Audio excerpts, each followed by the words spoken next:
Hello everyone, আসসালামু আলাইকুম। সবাই কেমন আছেন? আশা করি অনেক ভালো আছেন। আজকে আমরা রান্না করব বেগুন আলু দিয়ে শুটকি মাছ।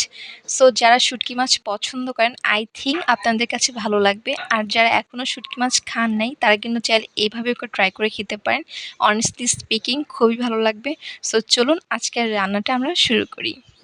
তো এখানে হচ্ছে আমরা শুটকি মাছটা ভালো করে আগে থেকে ধুয়ে নিয়েছি। এখানে কাঁচামরিচ, পেঁয়াজ, হলুদের গুঁড়া, মরিচের গুঁড়া, ধনিয়ার গুঁড়া সব কিছু দিয়ে আদা রসুন বাটা দিতে হবে। তারপর সব কিছু দিয়ে মশলাটা সুন্দর করে কষাতে হবে। যেভাবে আমরা শুটকি ভুনা করি ঠিক সেইভাবে ভুনাটা করতে হবে। সো চাইলে আপনি এখানে অন্য শুটকিও অ্যাড করতে পারেন। যার যেই শুটকি পছন্দ করেন সেই শুটকি অ্যাড করবেন। সো যাই হোক আমরা এই শুটকি মাছটা অ্যাড করে দিয়েছিলাম।